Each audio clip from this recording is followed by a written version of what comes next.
we got a triple unboxing. Let's get some lights on.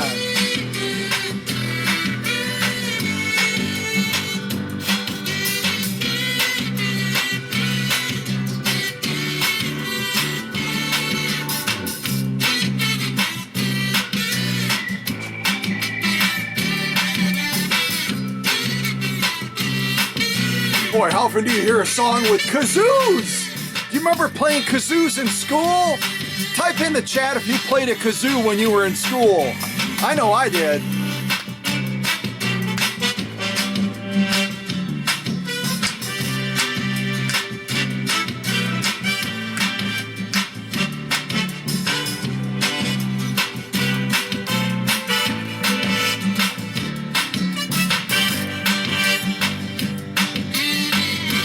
Yeah, come on, let's hear a little bit more kazoos. Come on.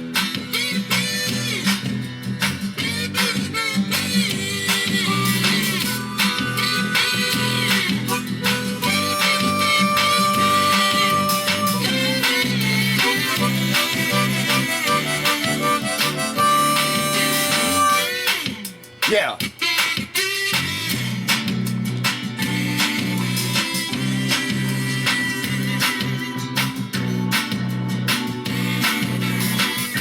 Yeah, make it happen, Mr. Bean. Come on, baby.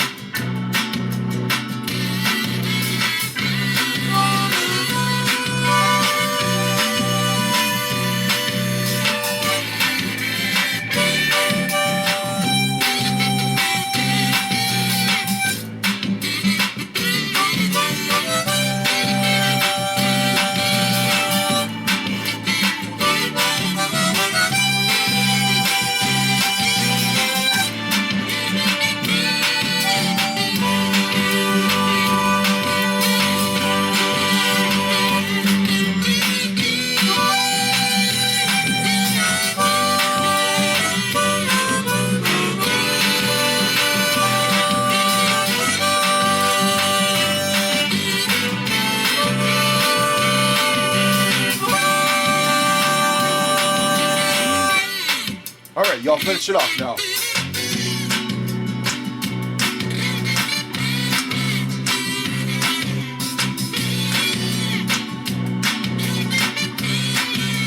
Yeah, put your hands up, Reggie.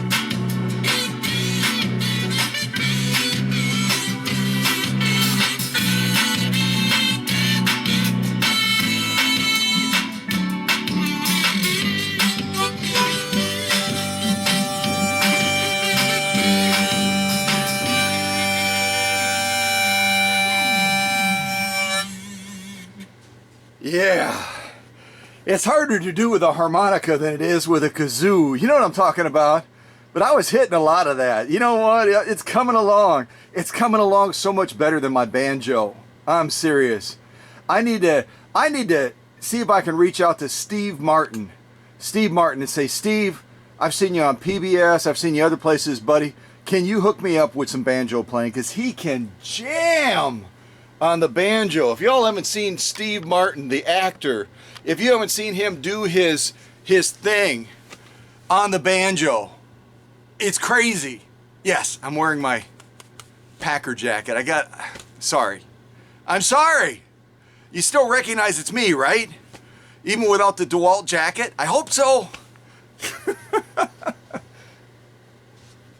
Wondering if you didn't gather the whole theme of music for this particular unboxing. This unboxing is going to be all kids music. I like to just revert back sometimes and just do the kid thing. You know what I mean? I mean, after all, right? After all, we're in a playroom, right? It's a playroom and a workshop.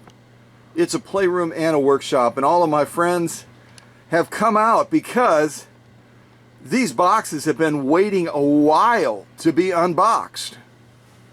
Yes, boxes wait to be unboxed because I get boxes every week at the workshop, and I'm managing other things like in recent weeks, the fundraiser, and then I had trips leading up to Christmas down to see my friends in South Bend, Indiana. It's just been a blur. Then recently, as you know, I went down to the Florida Keys and I was down there visiting with a private customer on a private waterway and all that kind of stuff. One person said, what are you, like 007? I said, I don't know. You never know. You never know. You never know. So I've been a busy boy, and Roz, my dear friend from Michigan, does Roz even need an introduction? I mean, yeah. But she sent me 3 different boxes that have been waiting since right around November. That's like 90 days. 90 days they've been waiting and saying, all right, we're ready to be unboxed whenever you are. Hey, remember us? Hey, over here. Where are the boxes on the floor? Right. Yeah.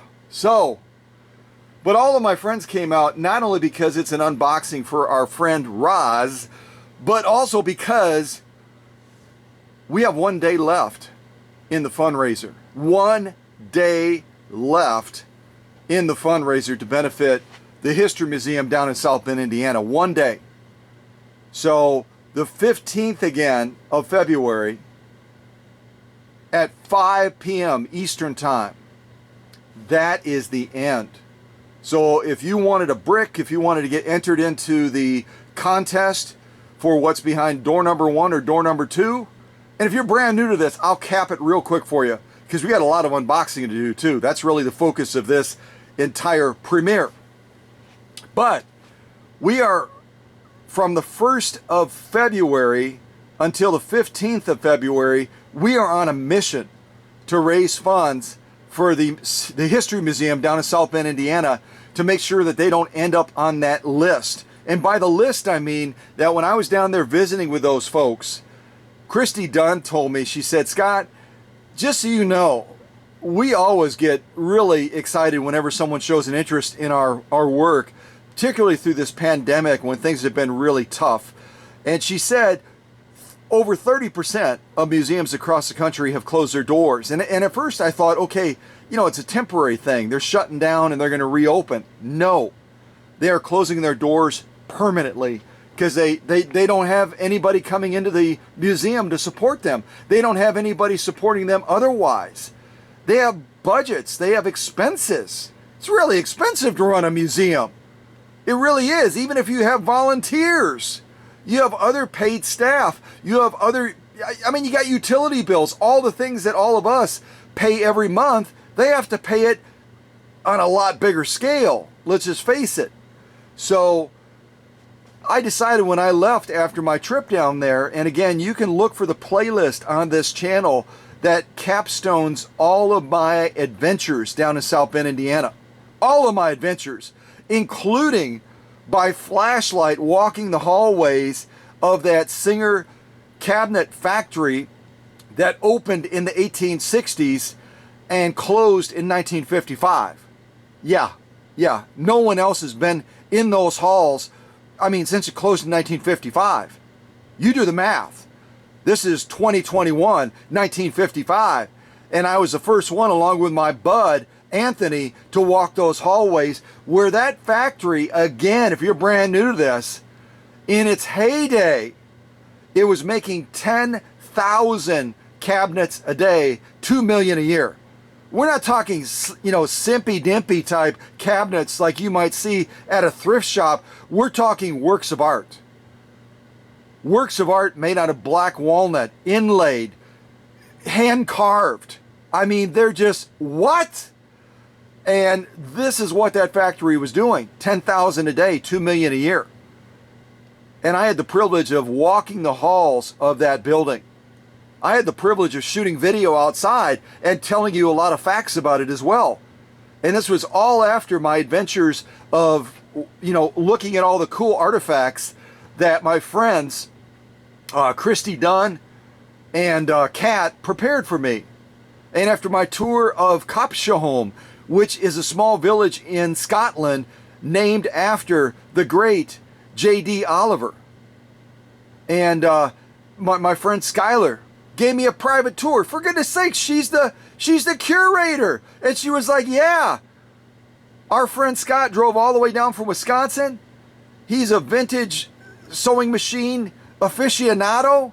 He loves what we do. He wants to check it out. Yeah. They all put their lives on pause for me and treated me like, I mean, I'll tell you, the Queen of England doesn't have anything over on me after my trip. I mean, everything but the red carpet. You know what? I think there was a red carpet in the mansion. So even Skylar laid out the red carpet for me, straight up and real. Yeah.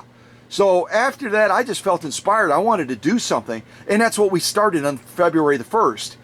And it's going to run until February the 15th, which is in a day. It ends in a day. And I believe we're approaching, we're approaching probably like almost $3,000 that we've raised for these folks. That's a lot of money. That's a lot more money than I ever thought we would raise. But you know what? Why should I be surprised? Because of all of my friends that are watching right now, all of my fans, all of my faithful followers, all of my champions for history, all of my heroes for history that made it happen. Yeah, they did. Yeah, they did. And I'm going to do another premiere when this officially ends, highlighting the final champions, the heroes for history that didn't just talk the talk, they walked the walk. And they stepped up and said, yeah, count me in. And I'm not just going to say count me in. I'm going to take that moment to pause my life so I can reach out to Shelby and say, yep, Shelby, yes. Yeah, I want one of those machines that Scott showed on that last premiere. Yes, Shelby, I just want to support the museum because you guys are rock stars. You guys are heroes for history. You guys treated our Scott right when he came down there. Yeah, you did. So if you're one of those heroes watching right now, you can't see it, but all of my friends and myself are bowing in respect to you right now because you are a walker, not a talker. A lot of talkers out there, blah, blah, blah, blah, blah, blah, blah, blah, blah. I want to support, yeah, oh, what a great idea. Talk is cheap, folks. So in this final, we got like 1 day left in this fundraiser. If you've been a talker, la, la, la, la, la, la, la, stop it. Just stop it. Become a walker. Get yourself up on that board of champions. Get yourself noted on that board as a hero of history so that you can say, you know what? I was called out by that dude in Wisconsin. He called me out. He said I was a talker. And you know what?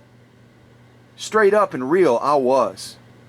But in the last day, I decided I do not want to be on that list of people that are talkers. Talk is cheap. I want to be a walker. I want to be a hero for history. If that's you, then I'm giving you a nod right now, like make it happen. And I will be so excited to put your name up on that board and call you out as a champion. Call you out as a hero. Right, gang? You can't hear them because their voices are real soft, but they're going, yeah! Even Umi. Umi can hit octaves that'll shatter your glasses. That's why, right now, I don't have any glasses on because she was like, ah! So yeah, even Umi, even composed, beautiful, Japanese, rooted Umi is like, yeah. She's over there with Reggie like, yeah, put your hands up, put your hands up, put your hands up, put your hands up. So, yeah, come on, folks. 1 day left. 1 day left. Monday, April. Blah. Boy, am I lost. I'm hoping for spring. That's what it is. We've had such a cold spell here in Wisconsin. Monday, February 15th is the last day of our fundraiser and contest. And if you're brand new to this, I'll just say it real quick because I haven't mentioned it yet. If you make a donation, a minimum donation of $100, you're going to get a historic brick from that Singer factory that I walked the halls of. That one that made 10,000 cabinets a day. Along with it, you get this certificate of authenticity. This is the type of brick right here that you're going to be getting, that Peter Pan and all of my friends are guarding right now. Matter of fact, I'm going to lay this certificate down so that I don't block the brick. So you make a minimum $100 donation. You get entered into the contest.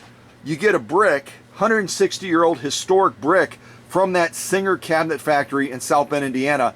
You also get entered into the contest, and behind door number 1 is going to be a Scottish machine, because J.D. Oliver, the magnate that created that chilled plow, that also he and his family lived in that incredible mansion that I toured with Skylar. Again, that's on this channel under that playlist for South Bend, Indiana. You got to check it out. It was decorated also for Christmas. So you want to talk about probably one of the most beautiful places that I've walked through for most of my life that I can think of. You got to check that out. But that mansion belonged to the Oliver family. J.D. Oliver and his family, they lived in it. They lived in it until the 1970s, I think. Skylar told me. That was their home. And in that home, with him having Scottish roots, again, he came from a small village. J.D. Oliver came from a small village in Scotland called Copshahome. And that's why, behind door number 1, I'm doing a Scottish machine. It's going to be a fully restored Scottish machine. And as I've alluded to several times, it could be a Singer 222K.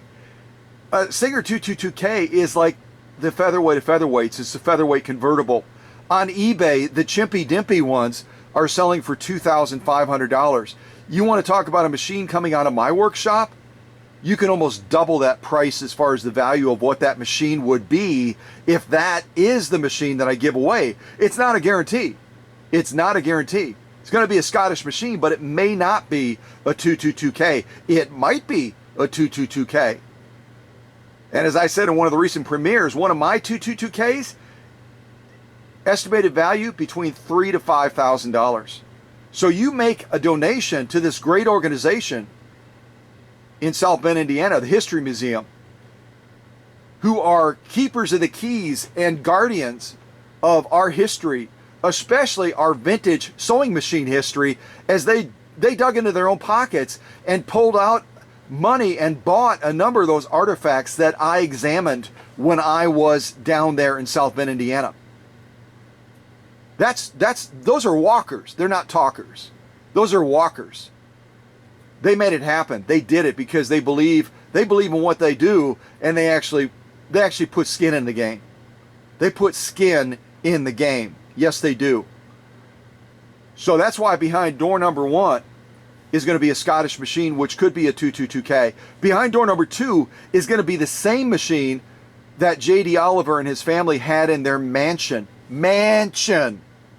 And that's why that Rolls Royce is sitting on top of that 160-year-old brick that came from that original Singer Cabinet Factory that again opened in the 1860s and closed in 1955. Because in their house, in their mansion, I don't remember how many rooms are in the mansion. Type into the chat if you remember how many rooms are in that mansion. I know it's over 30 rooms. I think it's like 38 rooms or something. 14 fireplaces in this huge mansion with Tiffany glass and all the other appointments that you would expect to see in a mansion. They had up in the sewing room adjacent to the servants' quarters a Singer 201-2, the Rolls Royce of Singer sewing machines, a phrase that I coined about 11 years ago, and now everybody around the world is using those same words to describe the Singer 201-2. J.D. Oliver and his family were millionaires. Millionaires! They could have bought any machine they wanted to buy. What did they buy? A Rolls Royce of Singers, the 201-2. And that's why I'm putting that machine out in plain view behind door number 2, so that if you're not a gambler and you say, I'm going to make a $100 donation in this last day before the clock times out at 5:01 p.m. Eastern on February 15th, and I'm not a gambler, so I'm going to go behind, if my name gets pulled out of the hat or out of the bucket, I'm going to go for what's behind door number 2. I want the same machine that J.D. Oliver and his family had in their mansion down in South Bend, Indiana. The Rolls Royce of Singer sewing machines, the 201-2. Yeah. Well, that's going to be your choice, but you ain't going to have a choice. I'm going to say again, you ain't going to have a choice if you don't make a donation. If your name isn't up on that board of champions, if your name isn't up on that board of heroes for history. Yeah, that's right, Reggie. Put your hands up, buddy. Put your hands up. Yeah. So if your name isn't up on that board, you may want that 201-2 like the Olivers had. You ain't going to get it unless you pick it up from eBay or somewhere like that. And that's not going to be a fully restored machine. That's not going to be from this workshop. And like I said before, if the contest ends, well, it's going to end when the contest ends on February 15th on Monday. And Shelby hangs up that phone for the final time and starts to click her lights off as it's starting to turn over to 5:01 p.m. Eastern Time. And you reach out to me after that bell rings and the contest is over and say, can I still get a brick? You do that, you say, can I still get a brick? You're going to hear a click. I didn't even plan on rhyming that, and it rhymed. You call me after the contest and you've been sitting in the shadows and you say, can I have a brick? You're going to get a click. And by a click, I mean I'm going to hang up on you. I'm a nice guy. Anyone around the world will tell you that. But like Sonny said in the last premiere, Scott is nice, but he's also firm. And when I believe in a cause and I ask my friends, the people that follow me and say they love me, say they love what I do, and they sit in the shadows and let that clock time out when they could have just for 2 minutes put their life on pause, that's all it takes, 2 minutes. Shelby will get you on and off the phone, boom, boom, boom. Unless you want to gab and chat with her, she will chat with you and visit with you like she's done with a number of my friends. But if you just have 2 minutes, she'll do it in 2 minutes. I mean, she's a rock star. But don't reach out after the contest when you had every opportunity to help this great organization, when you had every opportunity to claim one of these bricks, when you had every opportunity to get your name entered into that contest, to possibly win a 222K behind door number 1, or for sure a 201-2, the Rolls-Royce of Singer sewing machines, behind door number 2. Don't do it. You call and ask for a brick after the contest. You say, can I have a brick? Click. Can I have a brick? Click. Yeah, come on, everybody. Type it in the chat right now. Can I have a brick? Just type the word click. Click. Yeah, just do it. Just do it. I don't want to click on anybody. I want you to call me afterwards and say, I did it. Man, oh man, I'm going to turn on some victory music and I'm going to be dancing with you over the phone. Yes, I will be. Yes, I will be. Omi, I got your head cut off. What's up with that? Sorry about that. So don't get clicked, okay? Don't get clicked. Do not get clicked. Make it happen in this final day of this fundraiser to help my friends down in South Bend, Indiana. Would you, please? All right, I'm done ranting. I'm done ranting. I'm done ranting. And now we need to move into this unboxing, finally, because Roz sent me 3 boxes, and we got to unbox them all. So I'm going to put on some more music. I'm going to move all my friends to safety, and then we're going to jump into this unboxing, okay? So let it suffice to say, thank you in advance for helping these folks out. Thank you for making that call. And you know what? I'm blah, blah, blah. Give me a second here. Umi, do you mind if I do this again like I did the other time? Actually, I'm going to have to put it right behind Peter Pan, I think. Dr. Singer, I'm so sorry. You're holding it up with your face. That's not really cool, but thank you. Thank you very much. So if you're saying, I do not want to call Scott about a brick and get a click, I am committed to this, I am willing to put my life on pause, then do what all my other friends have done. All my other friends that have stepped out of the shadows. They picked up the phone, they dialed 574-235-9664. They got Shelby on the phone, or, hold on a second, I got to do this right. Hold on a second. Stop the presses. Stop the presses. Stop the presses. I'm saying stop the presses because in one of the recent notes from Shelby, hold on a second. I got to find it. I got to find it. I gotta. Doggone it. I hope I can find it. If I can't find it, I'll mention it in the last premiere where I highlight all of our champions. Hold on a second.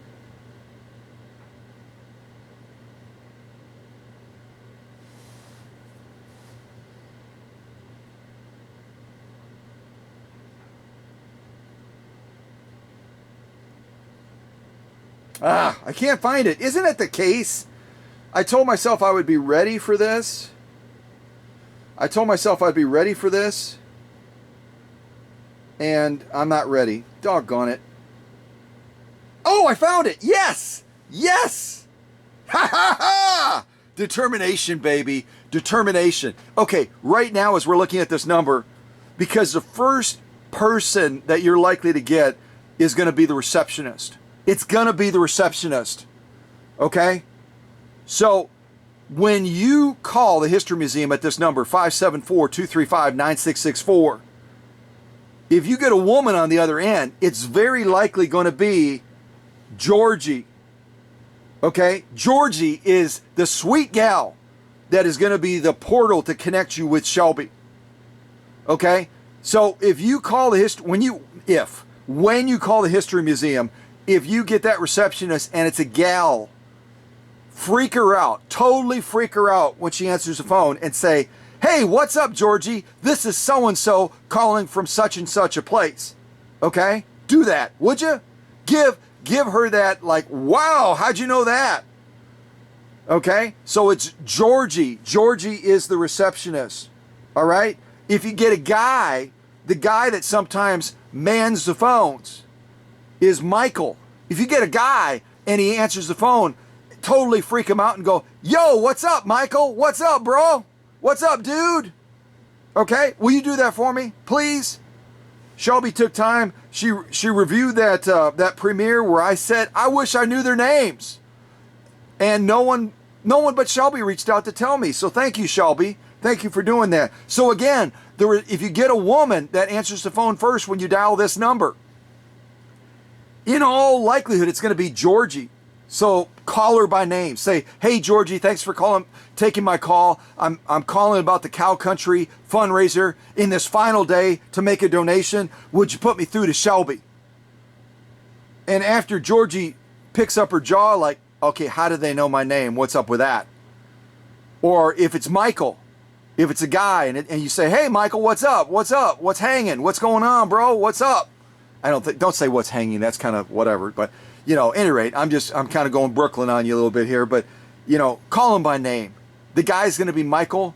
The gal is going to be Georgie. So, Shelby, thanks again for hooking me up with that. I appreciate it. So, there's the number again, 574-235-9664. All right? 9664. All right, let me get that out of the way. Let me put on some music and get my friends to a safe place. Again, all this music is going to have a kids type theme to it, because I've been described by a number of folks as kid-like, and by one gal down in Florida as Peter Pan. So yeah, it's going to be a kid's treat today with all this music. So the first one was called Kazoom. Kazoom, like kazoo probably, because they were jamming on kazoos. And the next one is called Kalumba. Kalumba.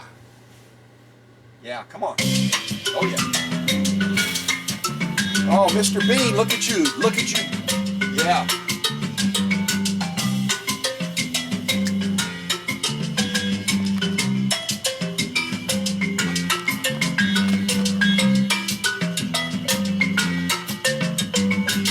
Yeah, man. Yeah, man. Calypso. Calypso, man. Come on.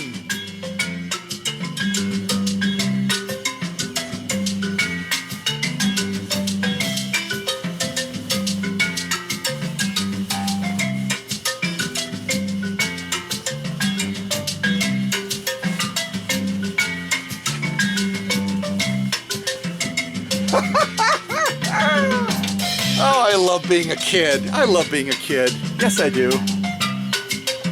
All right, let's focus on Mr. Bean. I'll pull him down last so you can watch him dancing. Yeah, come on, do it, Mr. Bean. Do it, Mr. Bean.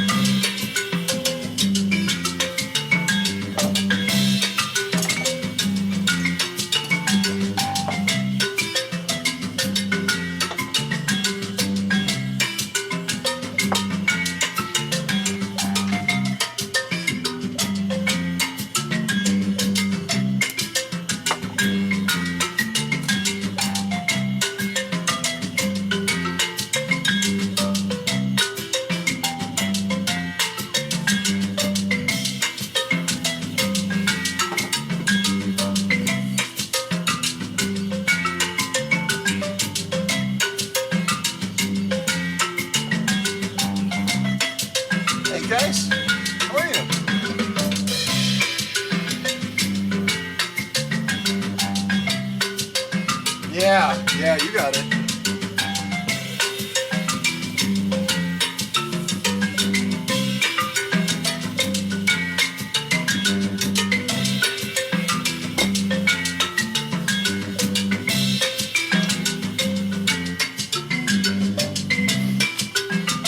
All right. Perfect timing. Wow. I wish I could have planned that. But yeah, that was just whatever. That just worked out. Sometimes it just works out, right? Okay, so again, I've got 3 different boxes from Roz, my friend out in Michigan. And as you might remember, maybe you don't, I'm also finalizing a gorgeous big sister to the Featherweight, which happens to be a 301A, gorgeous long bed 301A, affectionately named Florenzia after Roz's grandmother. So soon, yes, very soon, we will see that machine also premiered. But I've had so many things I've been balancing, and I especially wanted to get these boxes finally unboxed after sitting here for almost 90 days. I mean, it just gives you an idea when you think about me running an operation like this where I'm getting machines from around the world, I'm sending machines out around the world, and I mean, I'm a one-man show.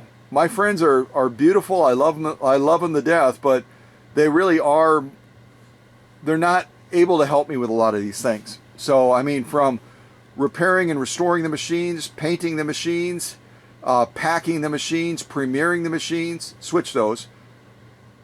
Premiering the machines, packing the machines. Yeah, I don't want to pack them and premiere them. It's so hard to use a machine when it's packed in a cocoon, you know what I mean? So, at any rate, I'm like a one-man show. I've joked with Hans over in Norway. I said, man, I wish you could pop over here and help me out. I've said the same thing to Bill. I've said it to Sonny too. So yeah, I mean, it is what it is. I mean, folks just have to understand it's only me. And so I do the best I can in trying to keep things moving here in so many different directions. Plus, these recent opportunities of running this fundraiser as well also is obviously a time investment as well. So, which I'm glad to do. That's just, that's an observation, not a complaint. So, so at any rate, let me pick out another song and we will jump into this unboxing. When I asked, because these have sat here for a while, when I asked Roz, hey, do you remember, can you help me out as far as what's in what box so that, you know, as we're unboxing it, I have a clue of what I'm going to be seeing. And she was pretty sure when she told me, but not absolutely sure, which is understandable because there's been some time passing, 2 to 3 months, since she shipped them here to the workshop. So I've got a pretty good inkling of what we're going to be seeing. So I'll try to give you some clues if I can as we're going through these 3 different boxes that belong to Roz, okay? All right, blah, blah, blah, blah, blah, blah, blah, blah, blah. All right. So that was, I think it's like Columba or something like that. It kind of feels like a Columba, doesn't it? And now we're going to do, you just gotta love this title. You gotta love this title. On one of the most recent premieres, Roz was talking about how her dog Apollo, when she's watching a premiere, he is just locked on my voice. Apparently I've got a voice that dogs find interesting. So Apollo is just locked on my voice. Sunny said the same thing about her Great Dane. Sunny has a dog as big as a horse, okay? And Sunny, you're probably in this premiere. Type in the chat the name of your dog. I should know it, but I'm just totally brain meltdown right now with managing the closing out of this fundraiser and all the other stuff going on. So type in the chat the name of your dog if you would, Sunny, please. Your horse-like dog. So this next song, my whole point in just going on that little whatever that was, is the next song is called My Dog is Happy. My dog is happy. Yeah, he is. That is a happy dog. Yeah, it is. All right, let's get into this.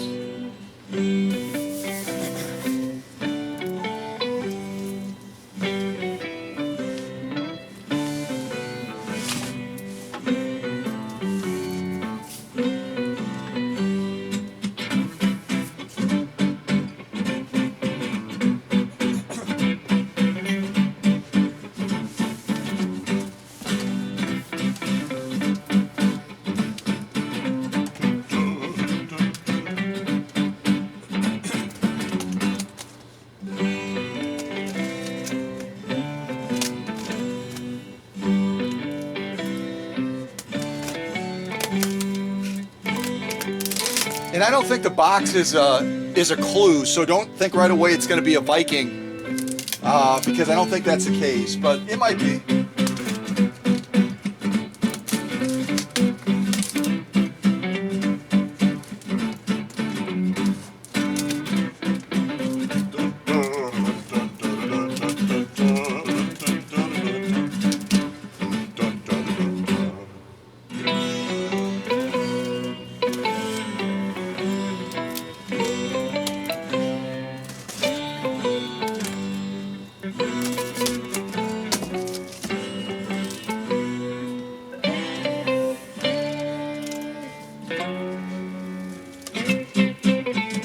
Oh, so much for my peanut allergy.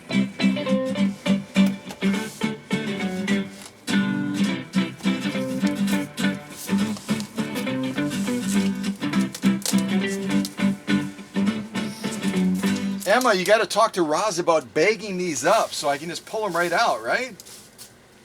I'm guessing Emma's probably going to be at this premiere. Emma can just say, Roz, bag up your peanuts so Scott doesn't die. He's got a peanut allergy. He doesn't actually have a peanut allergy, but it creates a little bit of drama, doesn't it? Like, yeah, it's not going to happen. I'm a pretty hardcore dude. So that was My Dog is Happy. How do you beat that one as far as title? The next one is called Good Morning Viet. No, it's not Good Morning Vietnam. It's just Good Morning. All right.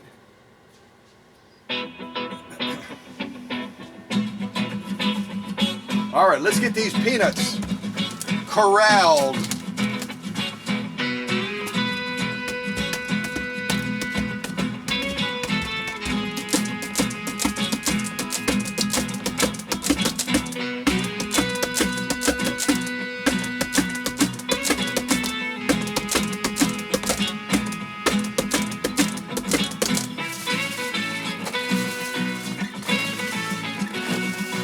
Come to me, peanuts, come to me!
Yeah.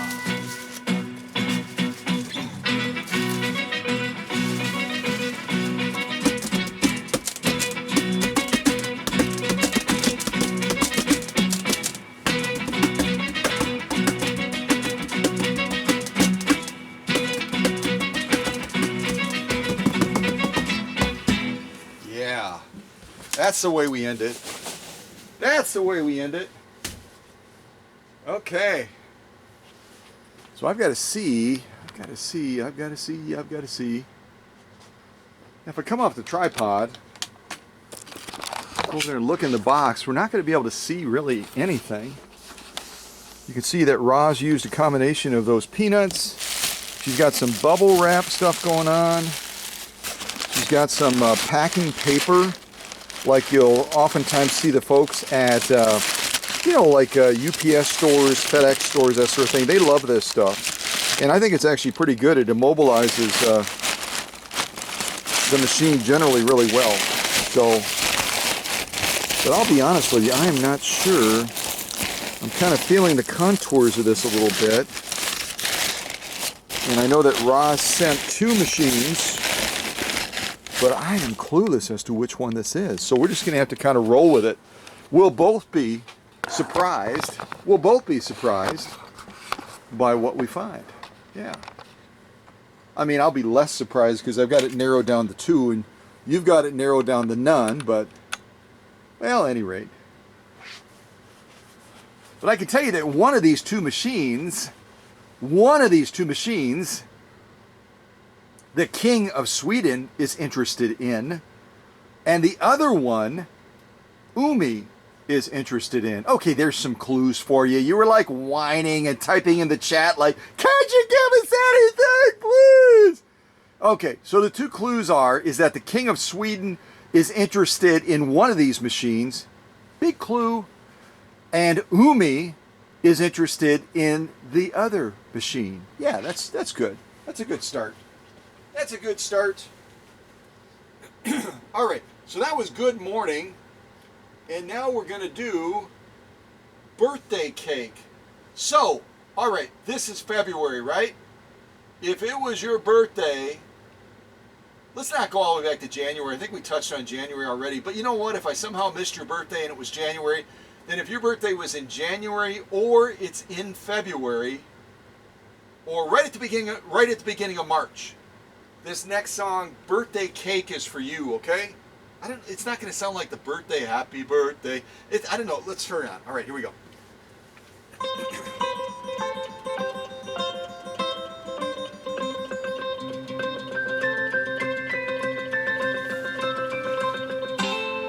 All right, let's do this. Holy cow, I've got peanuts flying everywhere. Shield your eyes, kids, shield your eyes.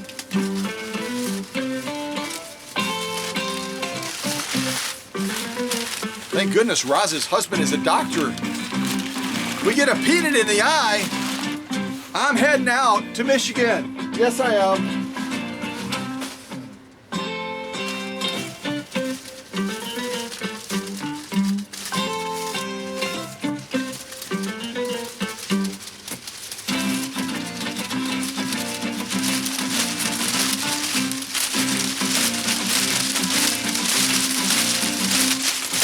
Yeah.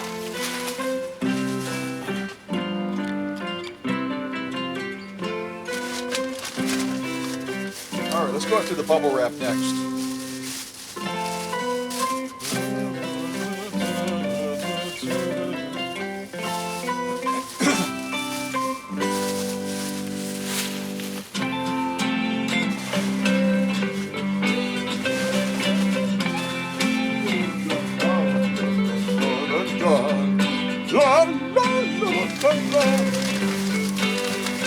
All right, more paper.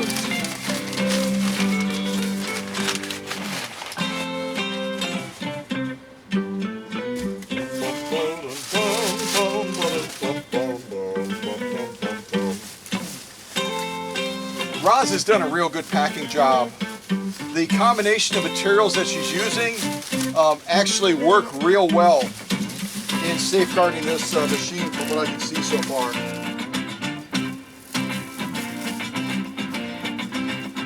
Okay, so I can tell you this now.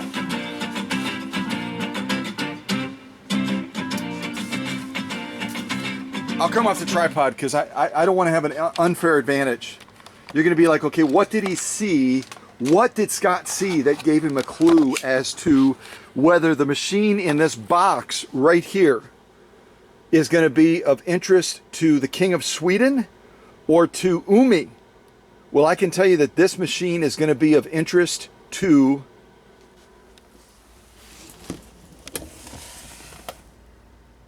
Umi. Isn't she beautiful? Konnichiwa! O genki desu ka? Genki desu. So glad you came to the workshop, Umi. So, this machine right here that I'm touching with this really cool green wrapping stuff on it, really groovy, this is going to be of interest to Umi. So that might help you, it might not, okay? You can't see a whole lot. It's not transparent, it's kind of semi-translucent. I could see a little bit on this end through it, a little bit of the filigree near the balance wheel. So there's something else over here. We'll have to take a look at that as well. But let's go back on the tripod and we will continue the unboxing. I'll get this huge Viking box out of the way. And Roz is a real smart lady. She probably knew that eventually that these things would actually get unboxed. I mean, you got to have faith. So 90 days later, here we're doing the unboxing. And she thought, okay, I'm going to be sending a machine that is of interest to the King of Sweden. So it's, in all likelihood, it's going to be a Viking Husqvarna, something like that. The other one's going to be of interest to Umi, but I'm not going to put the one that's of interest to the King of Sweden in the Husqvarna box because that's just too easy. So she got all clever and like, hey, yeah, I'm going to do it. I'm going to do it. She flipped them. So the one that is of interest to Umi, we're doing that one right now. Okay? All right, so that was called, the last one was called Birthday Cake. Now the next one is called Sunny Day. So, Sunny, if you're in this premiere, which I trust you probably are, this one is for you, kiddo. This one is for you. Sunny Day.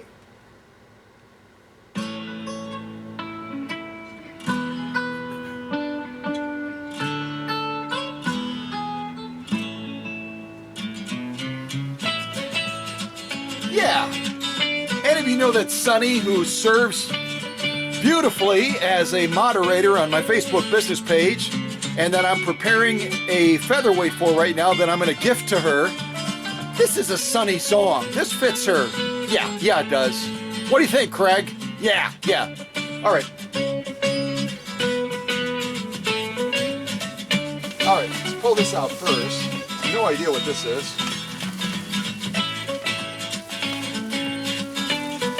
This is fun.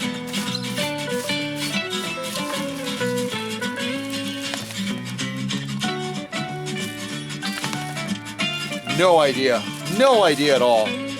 Don't have a clue. It's kind of jiggling a little bit. This is fun. All right, let me set this to the side.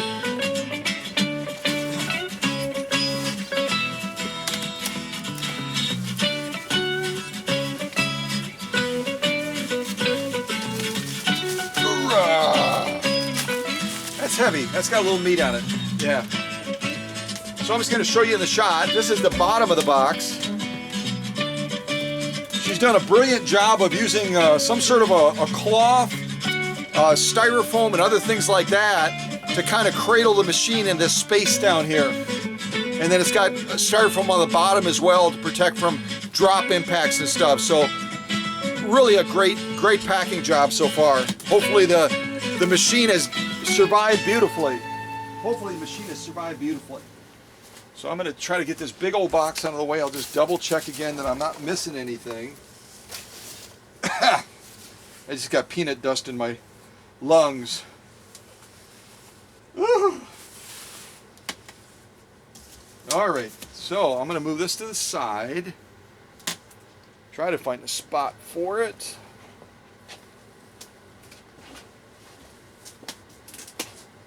All right, set that right there.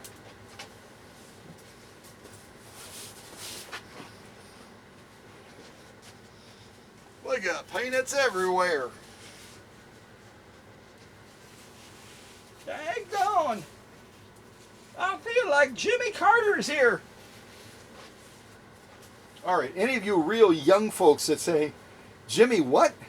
Jimmy Carter was president of the United States and he got elected with folks celebrating the fact that he was a common kind of a basic type of dude that had a peanut farm. He was a peanut farmer. So that's the little joke that wasn't horribly funny, but yeah. Jimmy Carter. Google Jimmy Carter president, and you can read all about his peanut farm. They weren't these kind of peanuts, though. They were a different type of peanut, probably. You know what? I never looked into that. Maybe they were styrofoam peanuts. Yeah.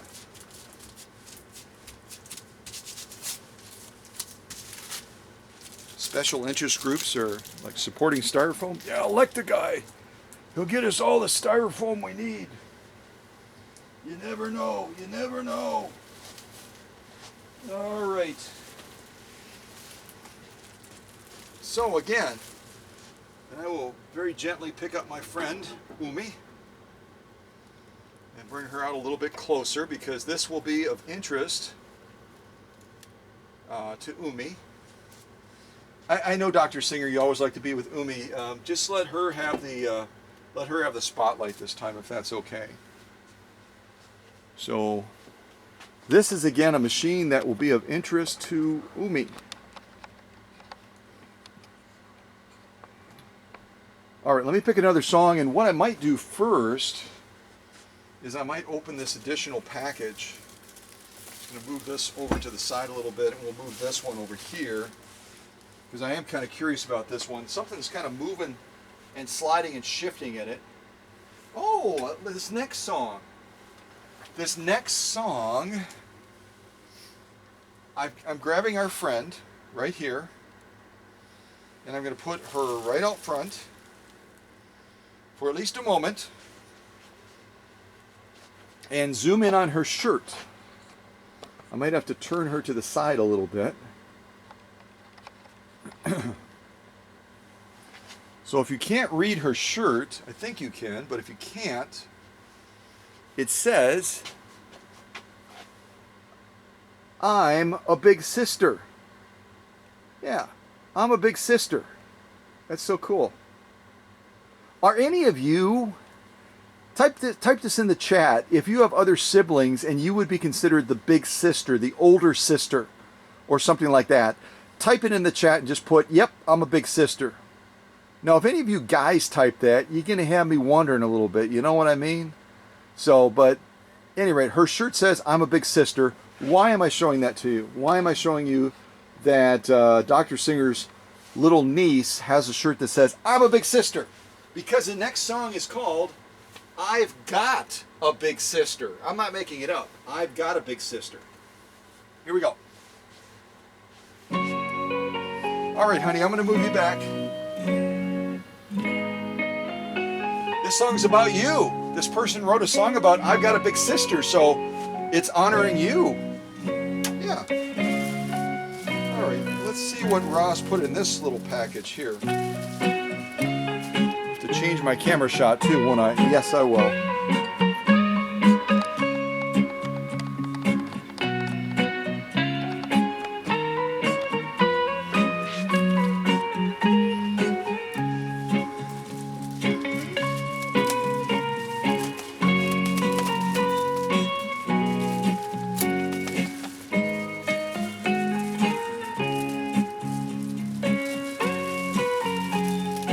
I always say this, but angle the scissors away a little bit as you're cutting through this so you don't damage whatever it is. So,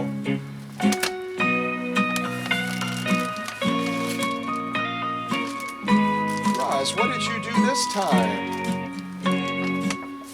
I thought this was sewing machine related, but it's not.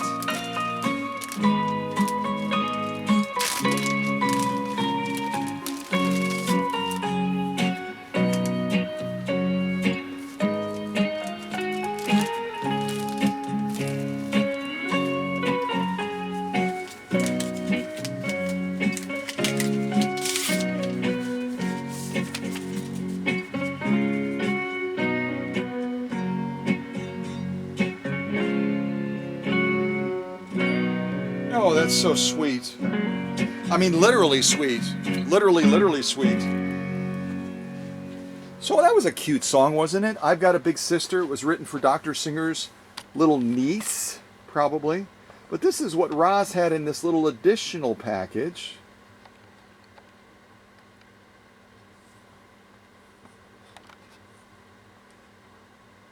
pure Michigan maple syrup, 1 pint, 10 fluid ounces. I was just talking on one of the premieres with a gentleman that lives in Canada, and we were talking about the maple syrup board. There's like a board that, I mean, they regulate it like a commodity in Canada.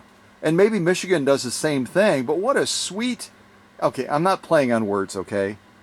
But what a sweet thing for Roz to do. Roz is a sweet gal, and now she's giving me sweet syrup. So if any of you come to the workshop and Dr. Singer says, okay, you guys have been working on machines all day. I'm going to make waffles. Or Umi says, I'm going to make pancakes. We're set. We've got pure Michigan maple syrup from my dear friend Roz, all the way from the strange foreign land of Michigan. It's not that strange, it's not that far away, but hey, let's be dramatic, okay? And then, if that isn't sweet enough, okay? If that isn't sweet enough, we'll kind of just stay in the shot there a little bit. Roz wrote this beautiful note.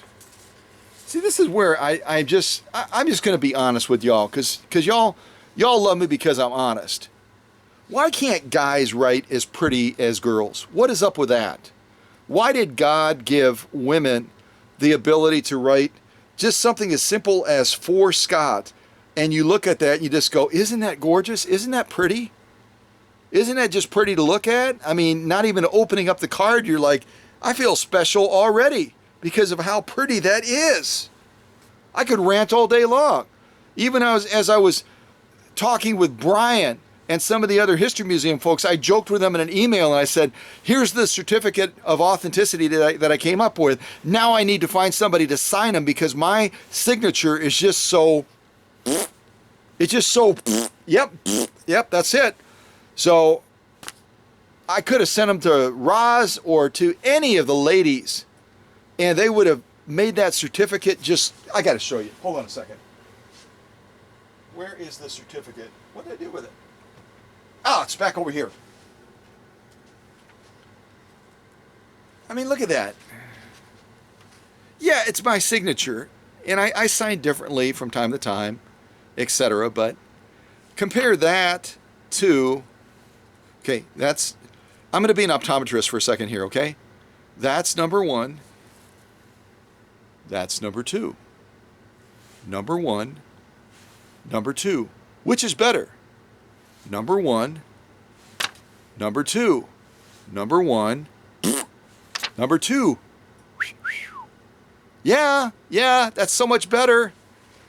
But like a couple of you said to me, Scott, it's your signature. That's what makes it special. That's what makes it special. So, all right, I'm off my little signature rant. But there's what Roz wrote on the outside for Scott, which is beautiful. Gorgeous card. I wish you could feel it with your own hand. It's got just like a raised up, scrolly, beautiful frame around it. Isn't that lovely? Isn't that just gorgeous?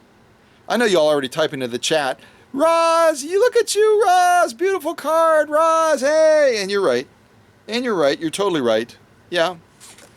And then on the inside she writes, and look, see that's what I'm saying. November 2020, this is when this was sent. November 2020, thank you so much, Scott. Please enjoy this sweet little jug of Michigan Bounty. All my best, Roz. Yeah. You know what? I got 2 words for Roz. All right? I got 2 words for Roz. And it describes a number of you other folks watching this as well. Total class. Total class. Yeah. So at any rate, thank you, Roz. Thank you for this pure Michigan maple syrup. Like I said, if anybody comes to visit the workshop and Umi or Dr. Singer are going to hook us up with some waffles or pancakes, we set now. We are set now. Yes, we are. Yeah. How thoughtful. How doggone thoughtful. Woo! And it's cold, too. It's cold. It's cold maple syrup. We'd have to heat it up. So, very nice. Thank you again, Roz. Very sweet. Very sweet. I mean, you know what I mean. It's a sweet gift and a sweet gal, so. All right. Set that right over there. All right, let me adjust this shot and let's now focus on this machine that Umi has an interest in. And I'm not feeling any broken feet or anything, so thank goodness. So now we're going to jump into trying to take this machine out of this cocoon that Roz has done a brilliant job of packing. I'm quite sure that she did this because it's much better, and no offense to my UPS and FedEx friends, but you guys have tried this and it doesn't look this good. Okay, I'm sorry, it just doesn't look this good. Plus it's green, for goodness sakes. It's perfect. Should have opened it during Christmas, December time frame. It would have been just wow. Yeah. So that was I've Got a Big Sister for Dr. Singer's niece, and now we're going to do Try to Catch Me. Try to Catch Me. Here we go.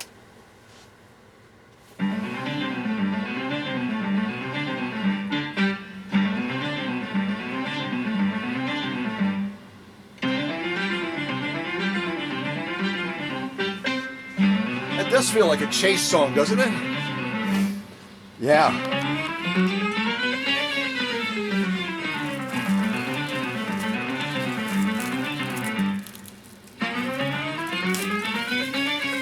You may not be able to see it in the shop, but Roz even took time, like I always show in my premieres on packing, to write front and back.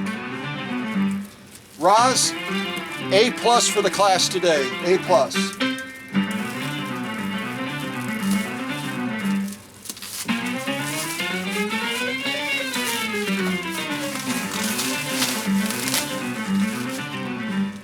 All right, get your guesses in, because we're going to have this unveiled real soon, real soon.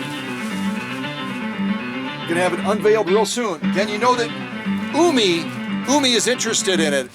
And you already know, or you should know, unless you're brand new to the channel, Umi, our friend back here, came from the beautiful country of Japan. So the big clue, the big hint, the big giveaway here is that this is probably going to be a Japanese-style machine. Yes, it is. Unless Roz is just totally messing with me, which is possible. But I think it is probably going to be that. All right, let's go.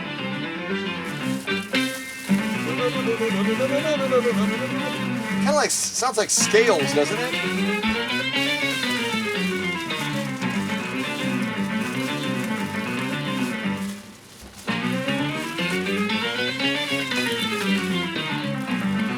All right, here we go, here we go.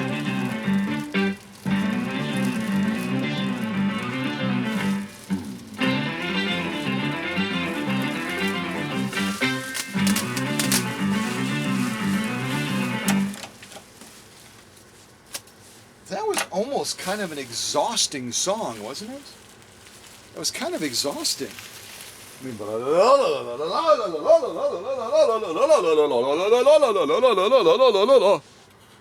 yeah, wow. Wow, let's not play that one again. We're all going to need to take a break. I need to take a break right now. Actually, I'll get something to drink real quick. Woo! Boy, that was something. So that one again was called Try to Catch Me. Try to catch. I wonder if whoever issued the challenge and said, try to catch me, I wonder if they were caught. Type in the chat. This is important. This is the most important part. All right, let me just emphasize. This is the most important part of the class today.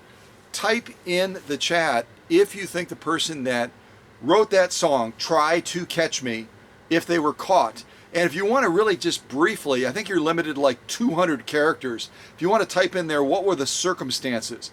Was it a child? Was it, you know, a romantic situation where the girl was kind of like in, what is it? Doe, a deer, a female deer, ray, a drop of golden sun. Sound of Music, blah, blah, blah. You know, was it like that where, you know, you are 16 going on 17, da, da, da, da, da, da. You know, that's what were the circumstances? But most importantly, did the person get caught? Guy, gal, or otherwise. You know what I mean? All right. Type it in the chat. Come on, come out of the shadows and type it in the chat. There's no right or wrong answer here. It's up to you. All right. So the next one is, and this song was kind of written for Mr. Bean and yours truly. It's called Put On Your Dancing Pants. Put on your dancing pants. Here we go.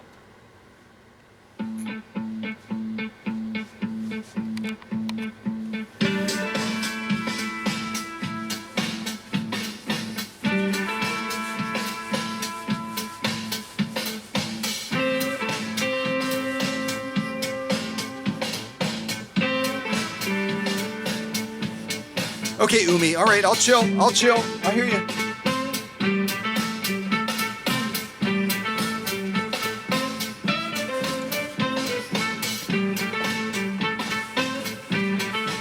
It's like, I can't help it. I'm sorry. All right, here we go.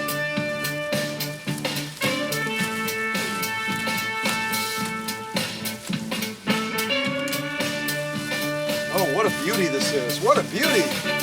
Just like you, Umi. Sorry for embarrassing you.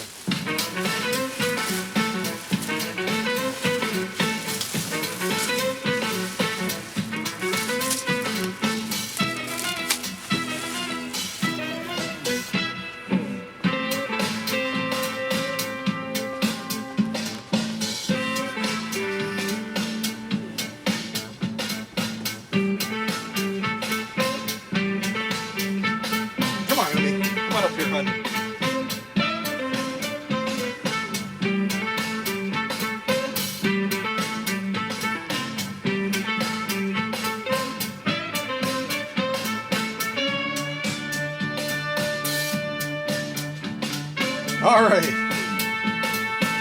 She kind of liked that. She's actually smiling.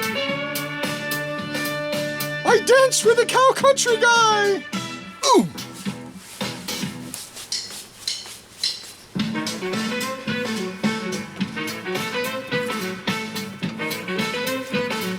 Yeah.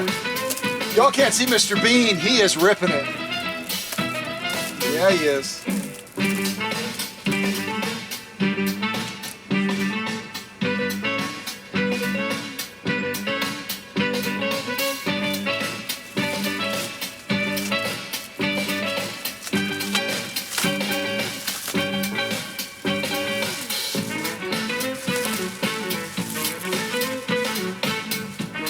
What a beauty, what a beauty. I love that color, don't you?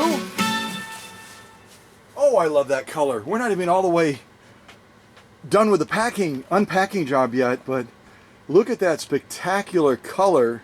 What do you think, Umi? Yes, it does look like a robin's egg, doesn't it? Doesn't it look almost like a robin's egg? Isn't that gorgeous? Isn't that gorgeous? Wow. Roz, I'm loving this. See what a lot of people, if you go into some of these Facebook groups, and no offense, but it's the reason I get invites all the time to join Facebook groups, and I don't join any of them. Because you got really, really opinionated people. I mean, you got folks that are just dead set, it's got to be this way or the highway. And a lot of them are real down and real negative about Japanese style machines that came out post-World War II. Japanese clones, they're called as well, clones, because they used a lot of the patents and a lot of the designs. The U.S. gave that to the Japanese. If you're new to this channel, I'll explain it again. After the events of World War II that kind of ended and culminated with the U.S. using the atomic bomb to bomb Hiroshima and Nagasaki, okay? And there were hundreds of thousands of people that died as a result of that, and then the Japanese unconditionally surrendered. Well, even though they had been our enemy, the U.S. at the end of that war said, we've got to step in now and help these folks rebuild their economy. And manufacturing was a big piece of that equation. And a piece of that manufacturing equation was that we were going to get, let me come out on this shot a little bit. a big part of that equation for manufacturing was going to be sewing machines. I'll kind of get down like this. Was going to be sewing machines. So we were going to give the Japanese people our patents, our designs, our mock-ups of this is how you build a sewing machine, and then they had some creative right to make it their own. And this particular machine right behind me is one of their versions of a Class 15, a Class 15 style machine. So we'll be able to see that more clearly once we get all the packing material off of it. But this is an example of a Japanese clone machine.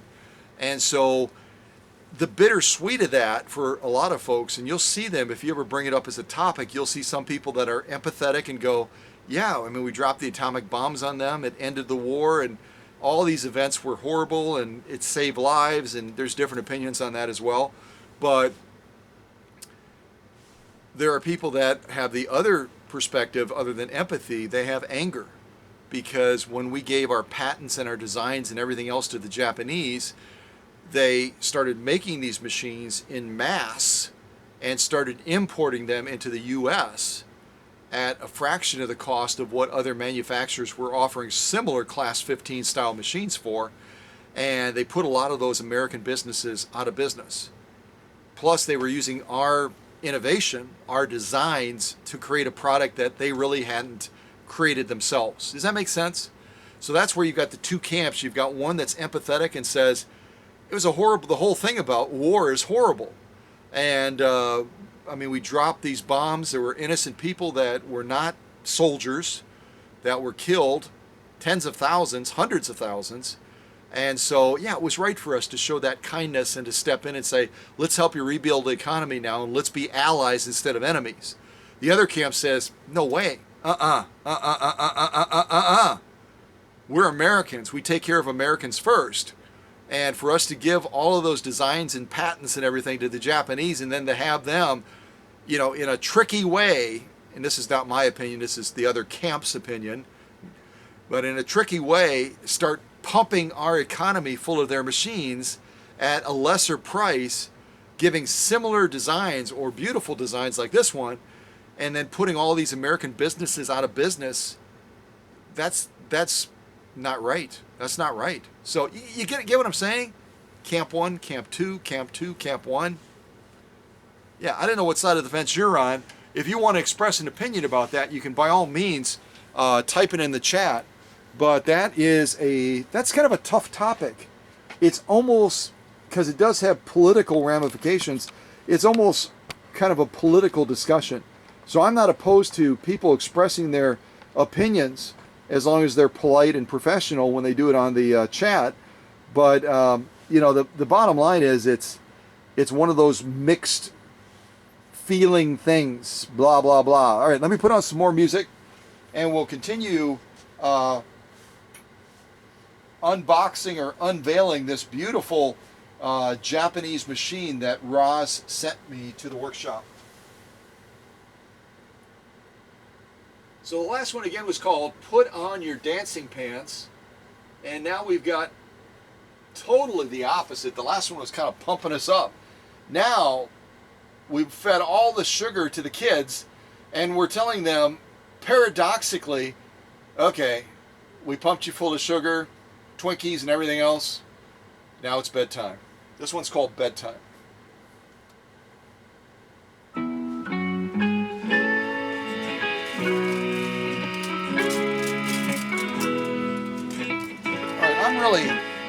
I'm super jealous right now. I'm super jealous.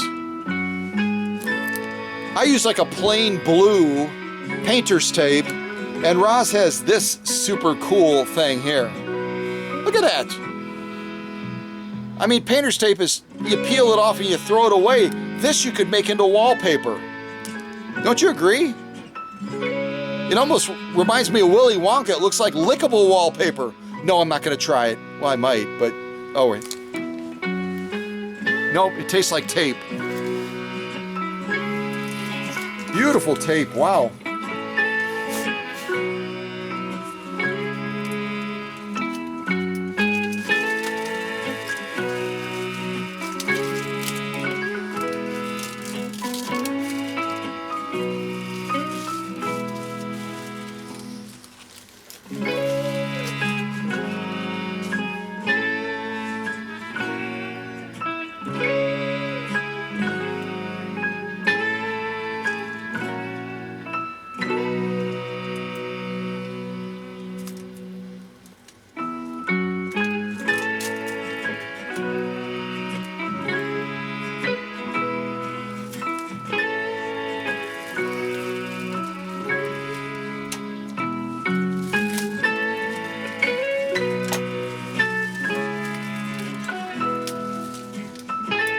remember with painter's tape, you want to really, you don't pull it straight up, you kind of pull it out and up, and it kind of relieves that tension on the painted surface so that you don't potentially damage the decals or the paint. So don't just pull it straight up, pull it out and kind of up and away, if that makes sense.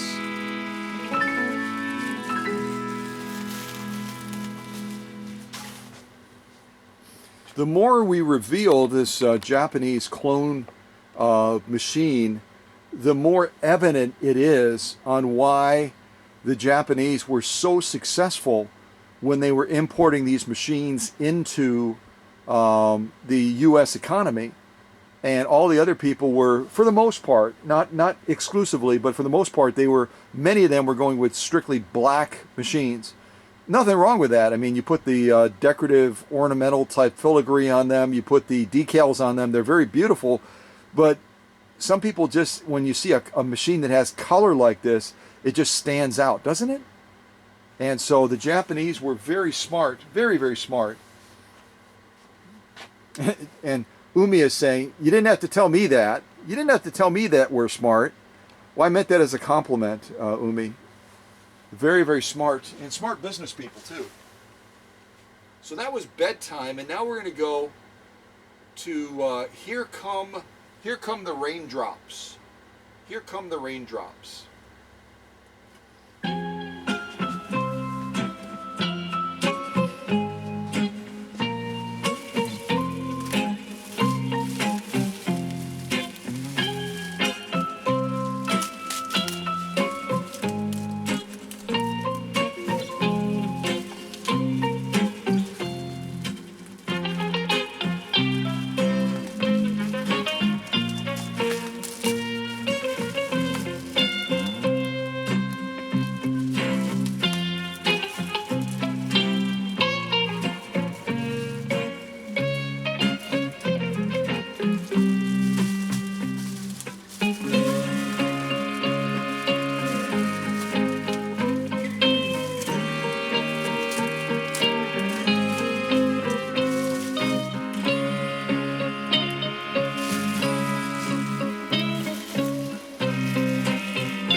So we don't have a foot controller on this right now, and it looks like the wiring coming off the motor is damaged.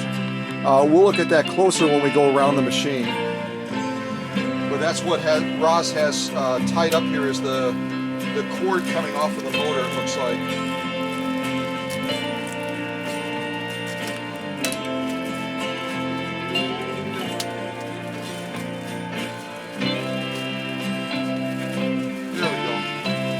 Yeah, you'll be able to see right away what I'm talking about. The coating on the wiring is just totally degraded. Let's we'll kind of turn this around a little bit, and then we'll take a look at it closer.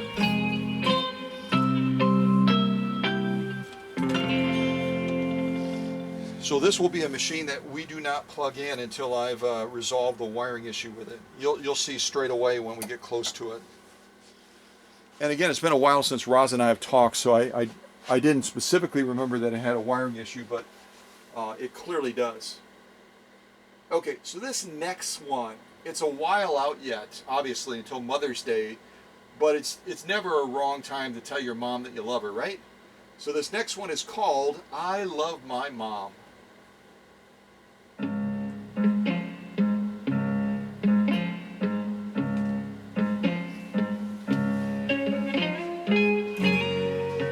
I love my mom.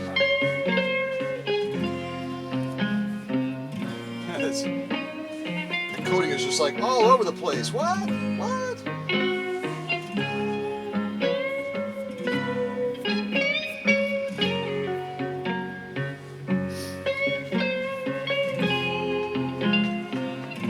And this particular one, and the Japanese came up with all kinds of branding for their machines, and this one is called a Stitch Queen.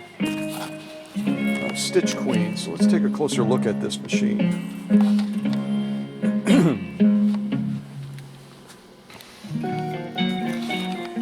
So you can kind of see here's all the coating for the wiring, and this right here is bare wire. You can't see that.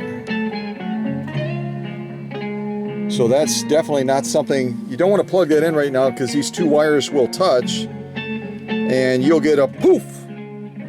Yeah, and it's all the way through here. It's all... So yeah, the wiring is needing attention. And this is classic of the Japanese style badge mark. You can see they always went with a large, usually a gold style badge mark.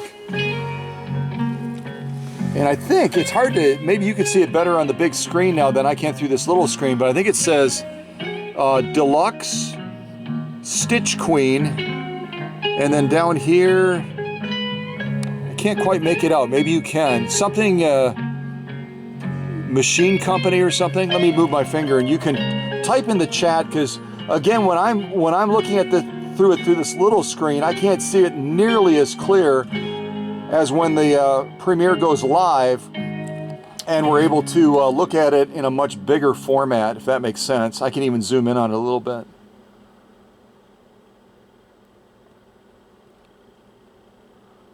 So now I can see it more clearly. Something, is it H&J Sewing Machine Company? Is that what you're seeing too?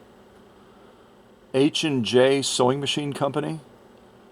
Stitch Queen Deluxe. They love the word deluxe and Premiere.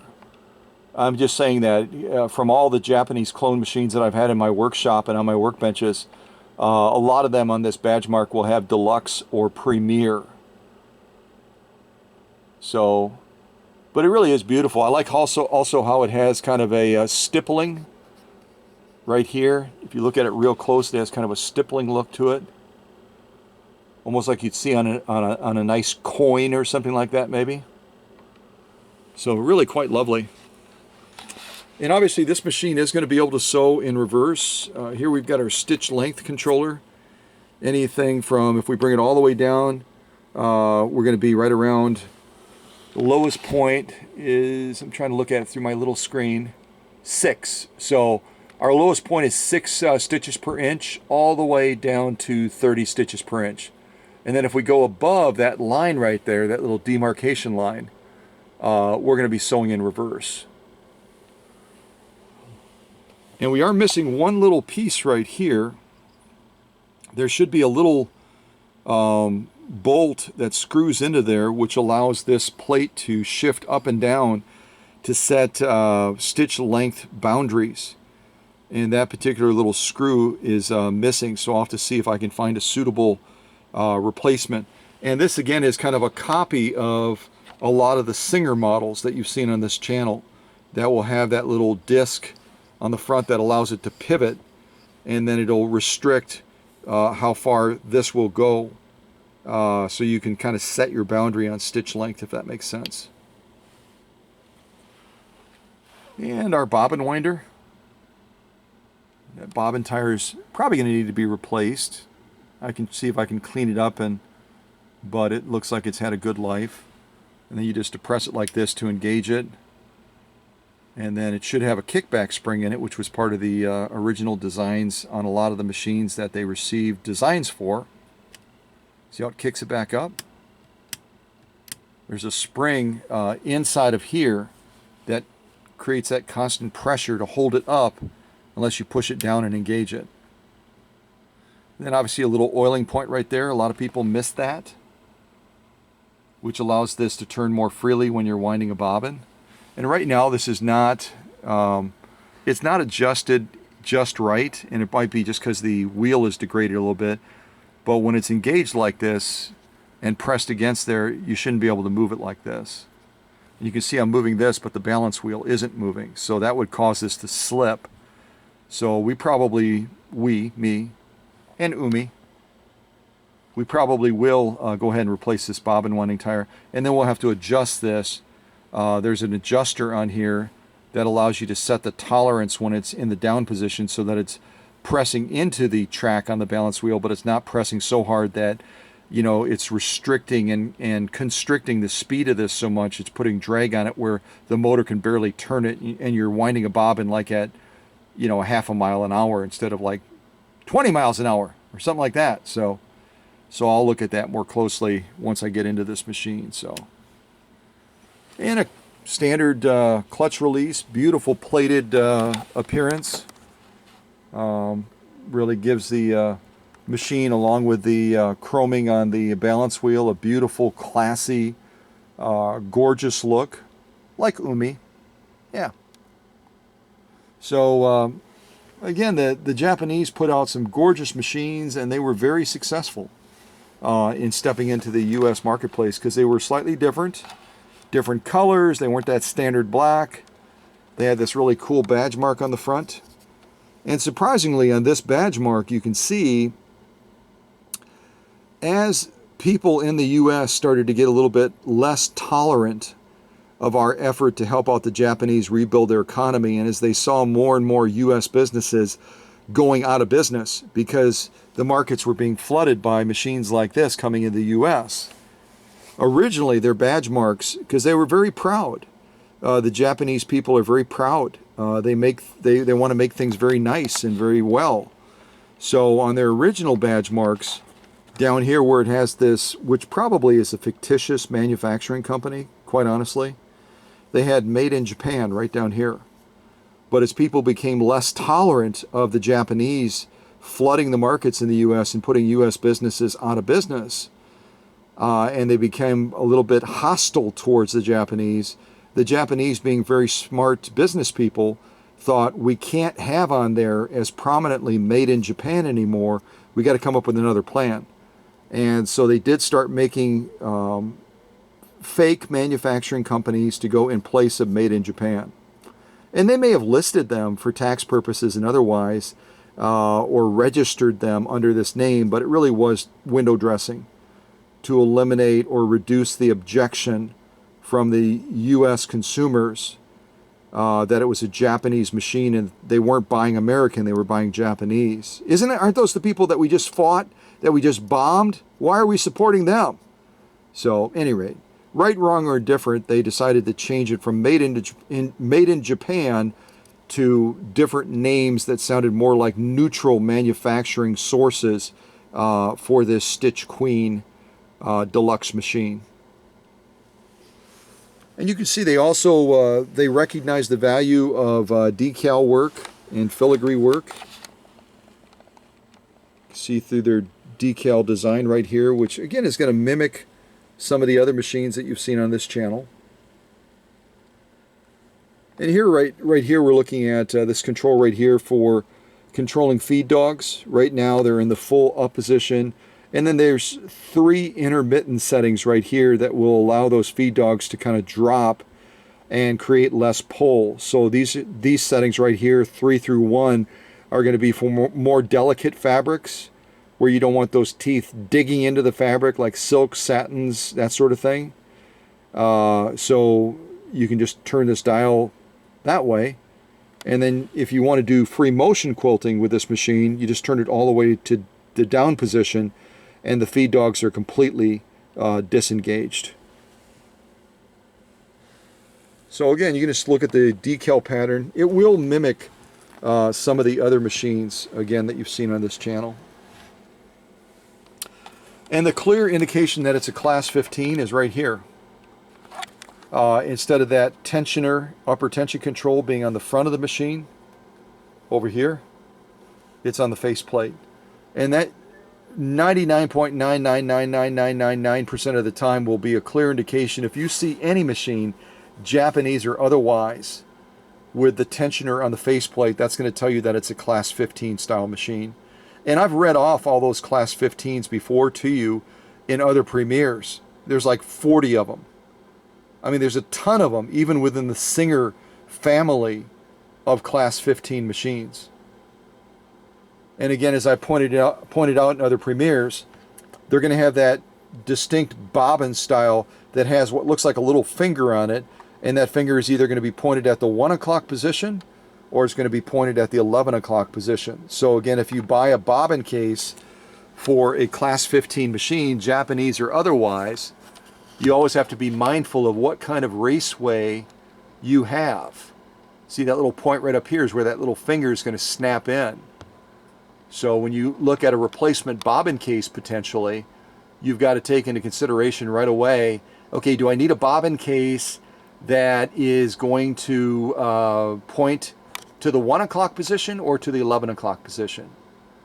And you also have to take into consideration if the machine, this is a straight stitch only machine, but if that Class 15 has a zigzag capacity, then you also have to look at that bobbin case as well for that opening on top where that thread is going to come out and where that needle is going to pass through, to make sure that when you hand rotate that machine, that needle is going to clear that bobbin case without hitting it.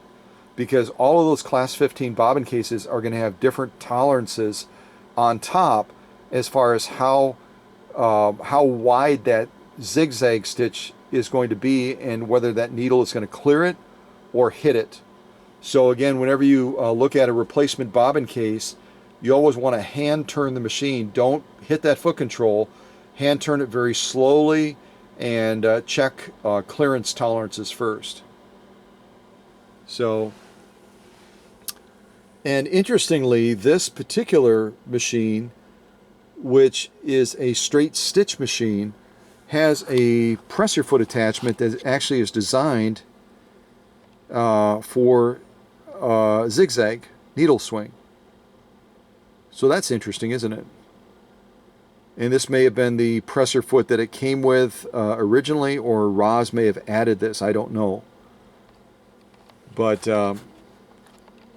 clearly this machine is not a zigzag machine, it's a straight stitch machine, and this would be a presser foot attachment typically for a machine that does zigzag. So it doesn't do any harm having that, but it's not the one that probably originally came with the machine. I doubt it. And a beautiful faceplate. These little portions right here are raised up. They're kind of cool. Again, it's just kind of an ornamental. Faceplates are typically going to be ornamental. You remember Louis and Sandra's recently, the Model A by General Electric. They had that beautiful General Electric badge mark right in the front. Faceplates are kind of the look at me, aren't I beautiful? Aren't I beautiful? Yes, Umi, you're beautiful. So yeah, I mean, they're always going to generally have an ornamental type look to them. And then on the back of here, looks like we're going to need a belt for this machine as well. But you can see they've carried the badge mark, a little bit of a scuff there, nothing major. They've carried the badge mark ornamental design all the way to the back as well, Stitch Queen. And then a nice pretty rear plate on here. And again, the design on the inside, because they used US patents and designs, is going to be very, very similar to other Class 15 machines. Very, very similar. Very, very similar. And we've got a Superior motor in the back. The Japanese generally went with pretty strong motors. And this motor right now, interestingly, as I'm trying to turn, this is called the power shaft output. It's real stiff. So I'll be taking this motor apart and going through it and just seeing what's kind of inhibiting it from turning. That right now, it's got a lot of drag, a lot of resistance on it. And on this particular motor, the Superior motor, which you'll see, again, they were very, very clever. Very, very clever business people. Again, they eliminated Made in Japan on the front to overcome that objection. And then on here, they branded the motor Superior, Made in USA. And you can see, based on how they're rating it, no, you can't because it just went blurry. Based on how they're rating this motor, they're rating it comparable to a Husqvarna Viking Green machine. They're saying that this motor output will be 1.5 amps. I'm skeptical of that. And I don't mean that as a downer or a negative thing, but when the Japanese were rating their motors, they originally were rating them strictly by horsepower. For example, this one right here, they're saying it's a quarter, it says, or one-fifth horsepower. I'm trying to get the right angle because I'm getting light reflecting. So yeah, 1/5 horsepower. And then they started realizing that a big deal to a lot of folks was the amps. In the US market, a lot of people are looking at the amperage of the motor. So then they started tagging on the amperage as well. And, you know, I'll see when I get in here. I'll be able to look at the innards of this and tell whether or not it looks like the wraps and everything are consistent with what would be a 1.5 amp motor, or whether or not, like a lot of the replacement motors right now that are coming out of China, Japan, Philippines, that are being pushed into the marketplace as replacement motors for a lot of the machines that are vintage too. They have a couple that are out there right now that are rated at 1.5 amps, and they're not even close. They're probably closer to 0.7 amps, probably about half of what they're claiming. So we'll see. We'll see. I don't want to be a downer. We'll take a look at this. Maybe I'll be pleasantly surprised and see when I take it apart and get in the inside of it that it's exactly as they have it marked here at 1.5 amps. But I doubt it, just based on experience. So we'll see. But you can see the wiring job is going to have to require taking that motor apart anyway, because that wiring is coating is degraded all the way up into here. So I'll have to rewire the machine from the inside and then run that wire out so that it can be operated safely again. So really a spectacular example of a drop-dead gorgeous post-World War II Japanese clone machine. In all likelihood, you know, probably from the early 1950s would be a guess.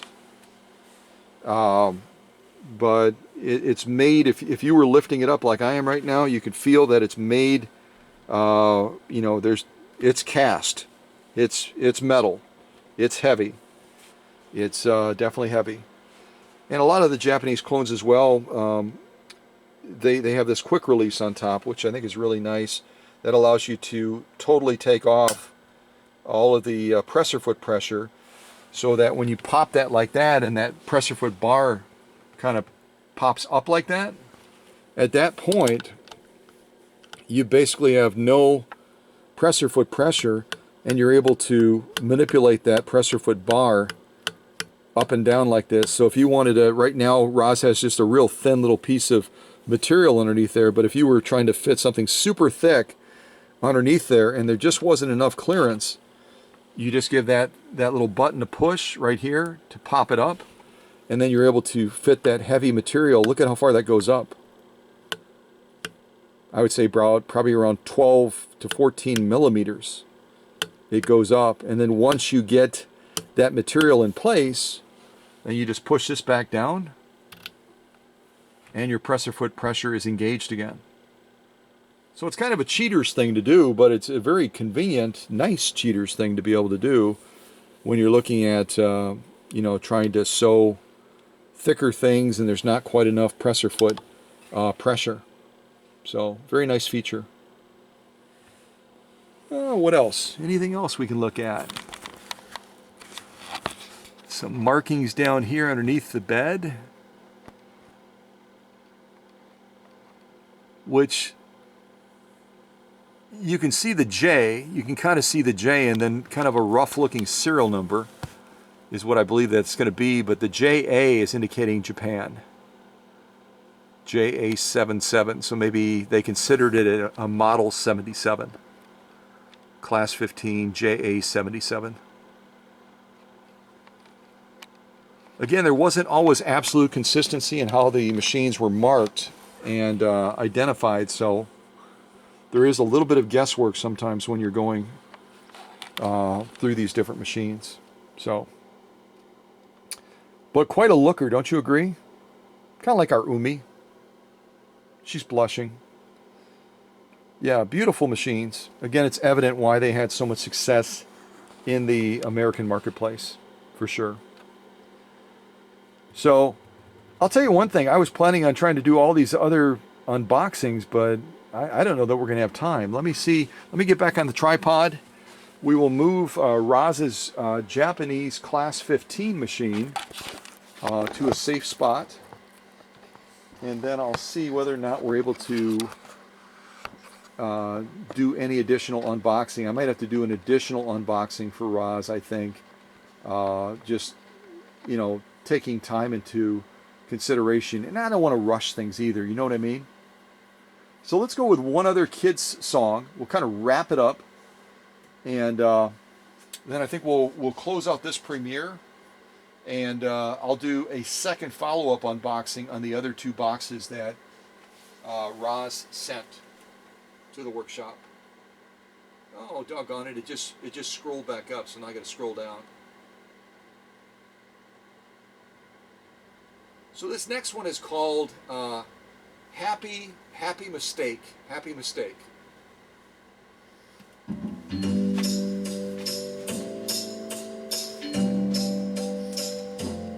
So people will ask me if I have an opinion on Japanese clone machines.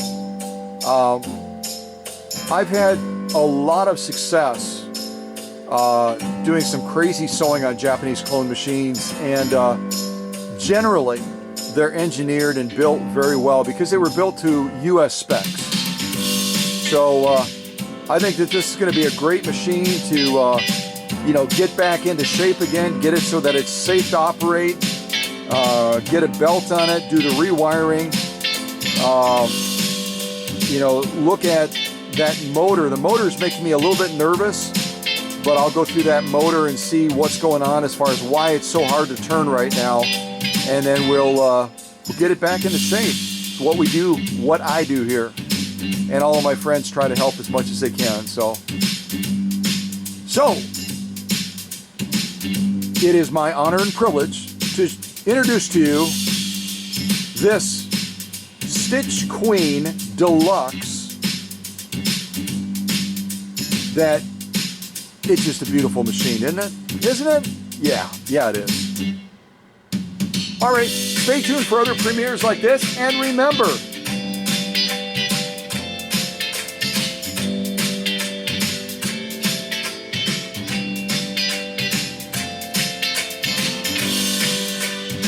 we only have 1 day left in the fundraiser contest. 1 day. 1 day left. So, February 15th at 5:01 p.m. Eastern, game over. So make sure that you call and make that donation so that you can help these folks out. You can get a brick, one of these amazing 160-year-old bricks, and you can get entered into the contest to win one of my unicorn machines. Right?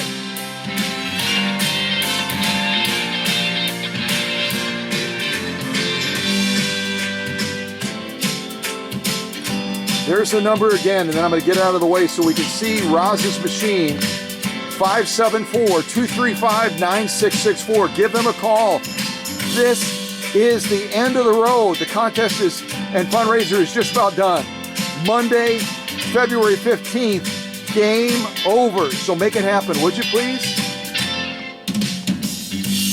I'm getting crazy on my Zoom here. I'm becoming a Zoomaholic. This music is driving me over the edge. All right, Roz, thank you so much for sharing this beautiful Japanese clone machine with us. It's going to be a lot of fun. God bless you guys. Stay tuned for other great premieres like this. Premieres? No. Premieres.